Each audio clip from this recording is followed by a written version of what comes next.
பற்றி பார்க்க போகிறோம். அது வந்து சூப்பரான அந்த இலைக்கு வந்து பேர் வந்து சூப்பராக இருக்கும். இல்லைங்க, இது வந்து இலைக்கு பேர் என்ன தெரியுமா? யானை இலை. இது வந்து யானை போலே இருக்கும். நம்ம யானை இப்படி போயிட்டுருக்கோம்ல, இப்போ யானைகிட்ட இப்படி காமிச்சோன்னா நம்ம முட்டிடும். அப்போ அதில் உள்ள இந்த இலை இது, சரிங்களா?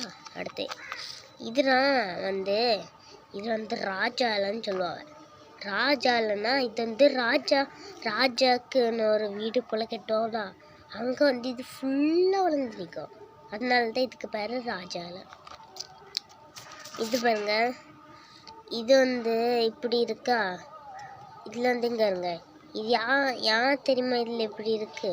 இதுக்கு மட்டும் இங்கே பின்னாடி இப்படி இருந்தால் முன்னாடி எப்படி தெரியுது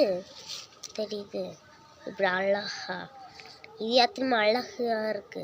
யானை இது வந்து அழகான இது. ஒரு பெண் வந்து இதை அழகா மெதுவாக கொண்டு தோண்டி அதுக்குள்ளே வச்சு புதைச்சிருக்கா. அதனால தான் இதுக்கு பேர் அழகான செடி. அடுத்து இது என்ன தெரியுமா? இதுக்கு